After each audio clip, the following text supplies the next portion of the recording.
For centuries, the Greek phalanx stood as one of the most feared military formations in the ancient world. It was a system that transformed warfare and helped shape the rise of powerful Greek city-states and later the vast empire of Alexander the Great. At its core, the phalanx was built on discipline, coordination, and collective strength. Thousands of soldiers known as hoplites, and later Macedonian phalangites, stood shoulder to shoulder in tightly packed ranks. Each warrior understood that his survival depended not only on his own skill but also on the men standing beside him. Together, they formed a unified wall of shields and spear points that could advance steadily against almost any opponent. The strength of the phalanx came from its ability to concentrate force in a single direction. Soldiers in the front ranks carried long spears aimed directly at the enemy, while those behind supported the formation by pushing forward and maintaining pressure. In the Macedonian version of the phalanx, the sarissa, a spear often reaching up to 18 feet in length, allowed several rows of soldiers to present spear points simultaneously. An enemy approaching from the front faced a dense forest of sharpened tips before he could even reach the first line of defenders. This made direct assaults extremely dangerous and often resulted in devastating losses for opposing armies. Training and discipline were essential for the success of the phalanx. Unlike warriors who fought primarily as individuals, soldiers within the phalanx had to move as a single body. Every step forward, every shift in direction, and every reaction to enemy movements required coordination. Commanders spent considerable time ensuring that troops could maintain formation under stressful conditions. A well-trained phalanx could advance across a battlefield with remarkable precision, creating an intimidating spectacle that often weakened enemy morale before combat even began. The formation proved especially effective during the campaigns of Alexander the Great. His armies carried the Macedonian phalanx across Asia, defeating powerful kingdoms and conquering vast territories. The phalanx served as the solid center of his battle line, pinning enemy forces in place while cavalry and other units attacked vulnerable positions. Victories against larger armies helped establish the reputation of the phalanx as an almost unbeatable military system. Generations of commanders admired its effectiveness and sought to replicate its success. Yet the very characteristics that made the phalanx powerful also created significant limitations. The formation depended on maintaining a tight and orderly structure. If soldiers became separated or gaps appeared between units, the effectiveness of the entire system could be compromised. Since each soldier relied heavily on those around him for protection, even small disruptions could create vulnerabilities. Maintaining perfect alignment was not always easy, especially during the chaos of battle where dust, noise, injuries, and confusion constantly threatened order. Terrain presented one of the greatest challenges to the phalanx. The formation functioned best on flat and open ground where soldiers could keep their ranks straight and their spears properly aligned. Uneven landscapes created problems immediately. Hills, rocks, streams, and rough terrain could force individual soldiers to move at different speeds or lose their positions. As the line stretched and shifted, gaps could emerge between groups of soldiers. Once these openings appeared, enemies had opportunities to attack areas that were difficult for the long spears to defend. Another weakness involved the limited flexibility of the formation. The phalanx was designed primarily for frontal combat. Its long spears provided tremendous power against enemies directly ahead, but they were less effective when attacks came from the sides or rear. Turning a large phalanx to face a new threat required time and coordination. If an enemy force managed to maneuver around the formation, soldiers could find themselves struggling to respond quickly. This lack of flexibility became increasingly problematic as warfare evolved and opponents adopted more dynamic tactics. The equipment carried by phalanx soldiers also contributed to these limitations. The exceptionally long sarissa was devastating in a direct confrontation, but it could become awkward in close combat. If an enemy broke through the wall of spear points and reached the soldiers themselves, the advantages of the long weapon diminished rapidly. Fighting at short distances often required smaller weapons and greater individual mobility. Soldiers trained primarily to maintain formation sometimes found themselves at a disadvantage when battles became fragmented and chaotic. As centuries passed, many Greek successor kingdoms continued to rely heavily on the phalanx because of its impressive historical record. Commanders remembered the victories of Alexander and trusted the system that had brought so much success. However, military environments were changing. New opponents developed different tactics, adapted to various terrains, and organized their forces in more flexible ways. Armies that depended too heavily on traditional methods often struggled when confronted with unexpected situations that demanded rapid adaptation. By the time Rome emerged as a major power, the strengths and weaknesses of the phalanx had become increasingly apparent. The formation could still be incredibly dangerous under ideal conditions, especially on open ground where discipline and cohesion remained intact. Yet battles rarely unfolded according to perfect plans. Weather, terrain, confusion, and enemy maneuvering constantly tested the limits of the formation. What had once been the most revolutionary military system in the world was beginning to face challenges that exposed its rigid nature and dependence on conditions that could not always be guaranteed. The Roman legion was one of the most effective military organizations in ancient history, not because it possessed the longest weapons or the largest armies, but because it was built around flexibility and adaptability.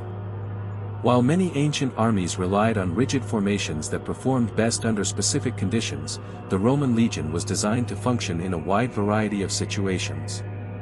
Roman commanders understood that battlefields were unpredictable.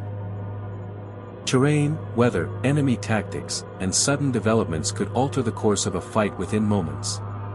To survive and win consistently, an army needed to be capable of adjusting to changing circumstances, and the legion was created with this principle at its core.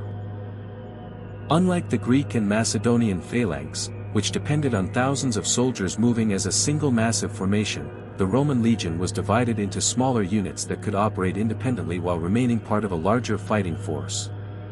This structure gave commanders far greater control over the battlefield. Units could advance, retreat, reinforce threatened areas, or exploit enemy weaknesses without requiring the entire army to move at once. This flexibility allowed Roman forces to react quickly to unexpected challenges and maintain effectiveness even when battle plans changed. The organization of the legion reflected Rome's practical approach to warfare. Soldiers were grouped into manageable formations that could receive orders and execute them efficiently. Officers maintained discipline while ensuring communication between units. Because each section of the legion could function effectively on its own, Roman armies were less vulnerable to confusion and disruption. If one part of the line encountered difficulties, nearby units could provide support without causing chaos throughout the entire force. This created a level of resilience that many rival armies struggled to match. Roman legionaries were equipped differently from soldiers in the phalanx. Rather than carrying extremely long spears that required close coordination with neighboring troops, they used weapons designed for versatility. The pilum, a heavy throwing spear, could disrupt enemy formations before close combat began. After launching their pila, legionaries drew their short swords, known as gladii, and engaged in close-range fighting. This combination allowed Roman soldiers to adapt to different phases of battle and remain effective whether attacking, defending, or maneuvering. Training played a crucial role in the success of the legion. Roman soldiers spent countless hours drilling, marching, constructing camps, and practicing combat techniques. They were expected to fight effectively both as individuals and as members of a larger unit. This dual focus gave them an advantage in situations where formations became disorganized. While some armies relied almost entirely on maintaining a perfect battle line, Roman legionaries were prepared to continue fighting even when conditions became chaotic. Their training emphasized discipline, endurance, and the ability to execute orders under pressure.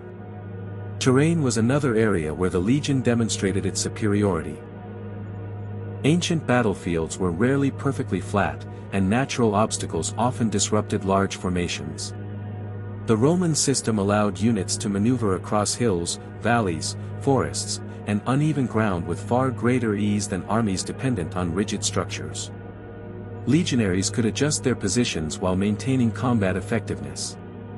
This capability enabled Roman commanders to choose battlefields strategically and exploit environmental conditions that might hinder their opponents. Flexibility also extended to Roman military tactics. Commanders were encouraged to adapt their strategies based on the enemy they faced. Throughout their history, the Romans encountered a wide variety of opponents, including tribal warriors, heavily armed infantry, cavalry-based armies, and skilled archers. Rather than relying on a single method of fighting, they studied their enemies and adjusted accordingly. This willingness to learn and evolve allowed Rome to absorb useful ideas from different cultures and integrate them into its military system. The legion structure made it particularly effective at exploiting weaknesses in enemy formations. When opposing armies developed gaps, lost cohesion, or became vulnerable due to terrain or fatigue, Roman units could move quickly to capitalize on those opportunities. Small groups of legionaries could attack exposed flanks, reinforce successful assaults, or isolate enemy units. This ability to identify and exploit weaknesses transformed minor advantages into decisive victories. Roman commanders often demonstrated remarkable skill in recognizing these opportunities during battle. Another important advantage of the legion was its ability to recover from setbacks. Ancient battles rarely unfolded perfectly, and even the strongest armies sometimes encountered unexpected resistance.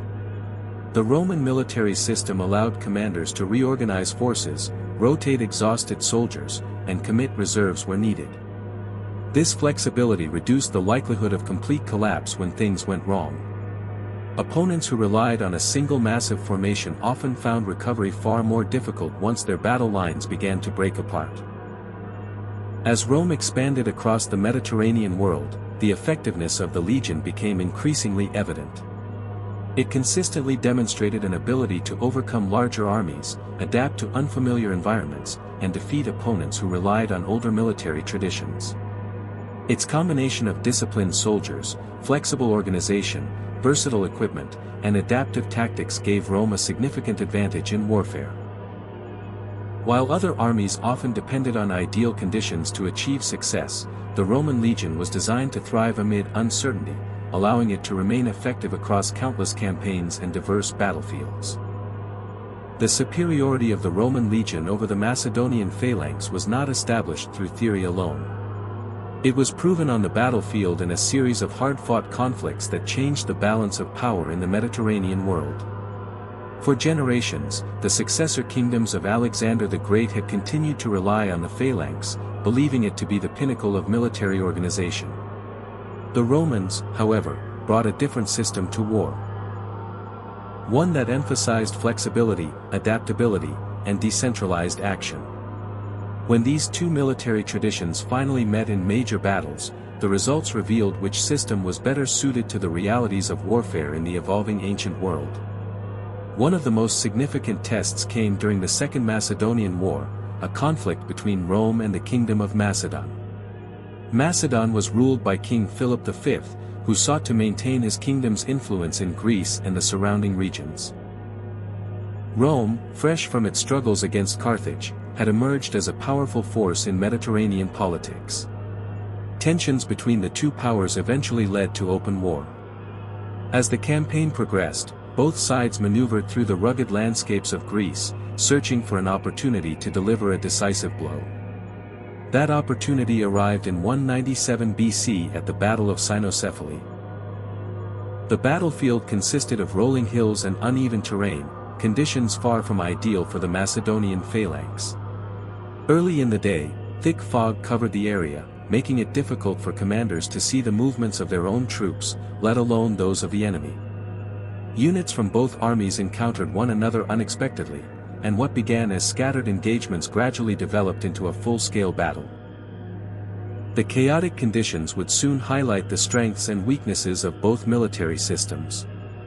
At first, portions of the Macedonian army achieved success.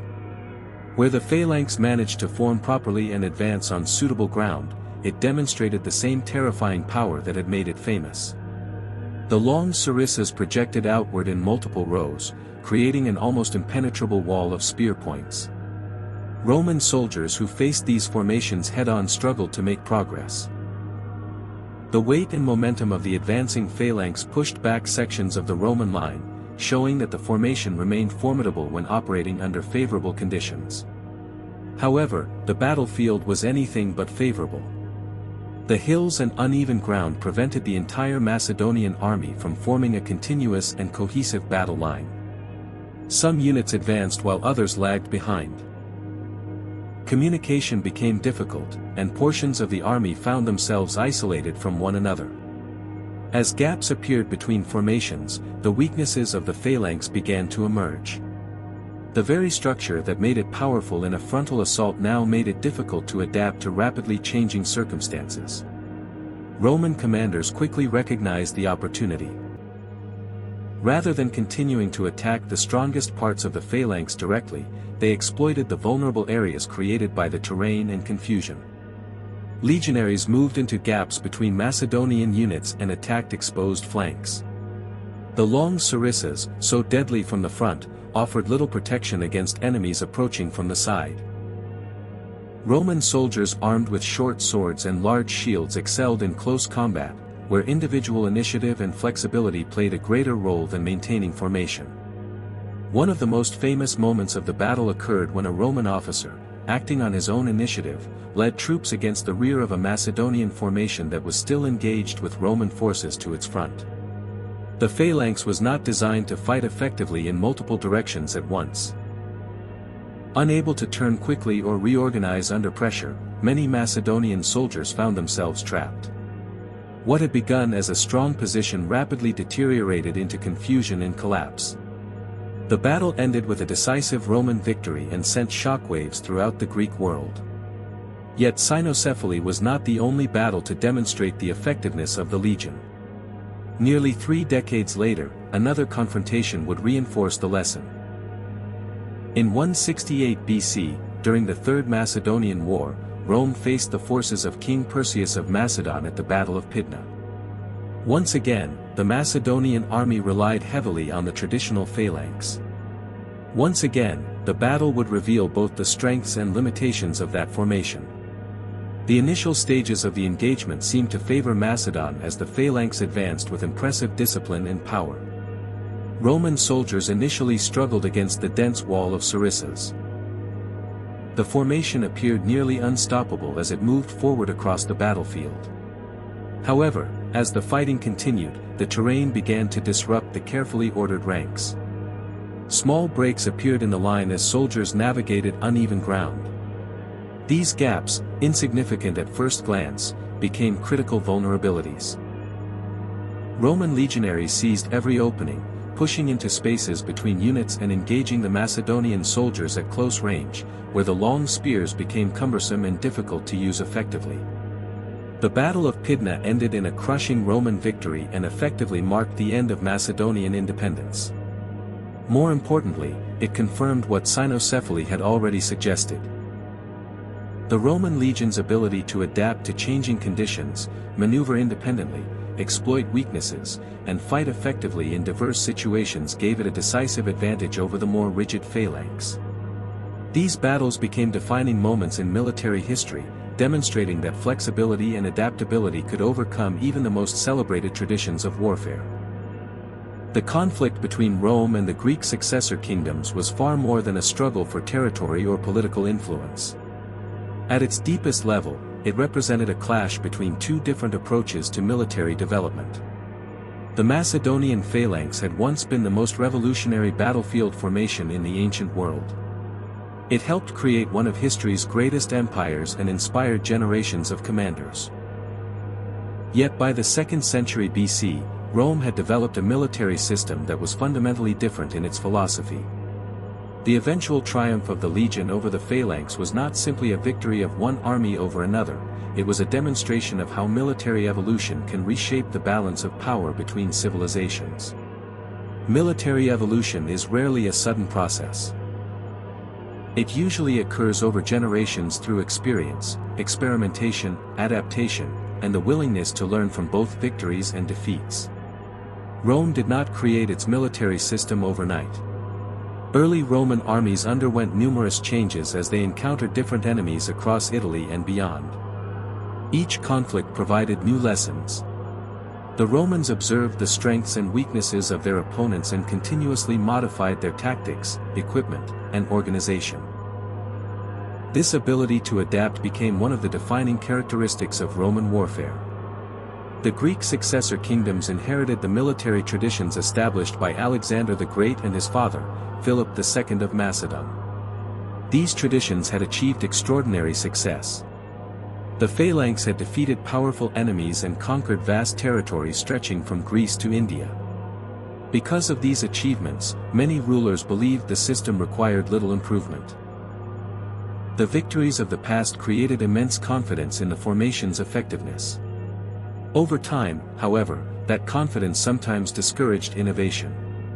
When a military system becomes associated with legendary triumphs, leaders can become reluctant to alter it. Rome approached warfare differently. Roman commanders were often practical rather than sentimental.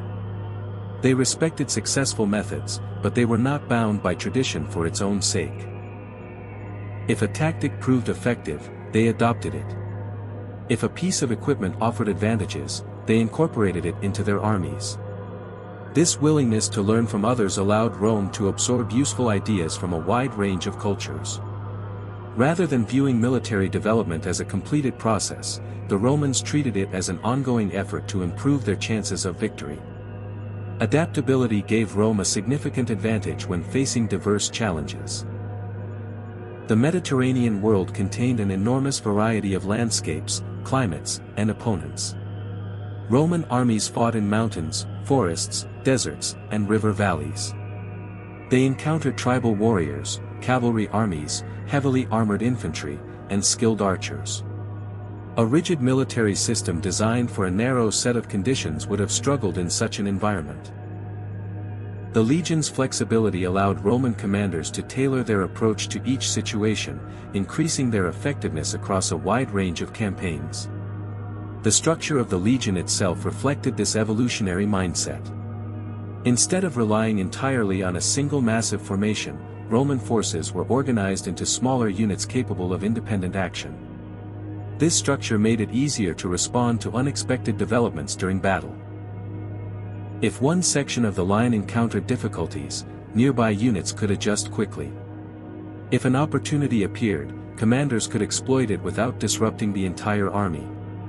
Such flexibility represented a significant departure from systems that depended heavily on maintaining perfect cohesion across large formations. Technology and equipment also played a role in military evolution. Roman soldiers carried weapons designed for versatility rather than specialization. The combination of the pilum and the gladius allowed legionaries to engage effectively at different stages of combat. Their shields provided protection while supporting aggressive tactics in close quarters. These choices reflected a broader philosophy of adaptability. Instead of maximizing performance in one specific type of engagement, Roman equipment allowed soldiers to function effectively in a variety of situations. Another critical aspect of military evolution was leadership. Roman commanders were often encouraged to exercise initiative and make decisions based on circumstances rather than strictly following predetermined plans. This culture rewarded flexibility and problem-solving. During battles such as Cynoscephalae and Pydna, Roman officers recognized opportunities created by gaps in enemy formations and acted decisively to exploit them. Such actions demonstrated the importance of empowering leaders at multiple levels rather than relying solely on centralized control. The decline of the phalanx as the dominant battlefield formation did not mean that it was ineffective. In the right conditions, it remained a powerful weapon capable of inflicting severe damage on opponents.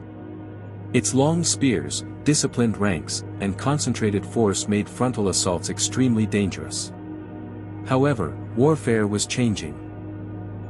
Battlefields were becoming more complex, and armies increasingly required the ability to adapt to varied terrain, shifting circumstances, and unpredictable opponents. Systems that excelled only under ideal conditions found themselves at a disadvantage against more versatile rivals. The Roman victory over the Greek military tradition ultimately illustrated a broader historical principle. Success in warfare depends not only on strength, discipline, or past achievements but also on the ability to evolve. Military systems that continuously adapt can maintain their effectiveness even as conditions change. Those that rely too heavily on former successes risk becoming vulnerable when confronted by new challenges. Rome's rise and the decline of the Phalanx demonstrated how innovation, flexibility, and a commitment to improvement can transform the course of history and redefine the nature of military power.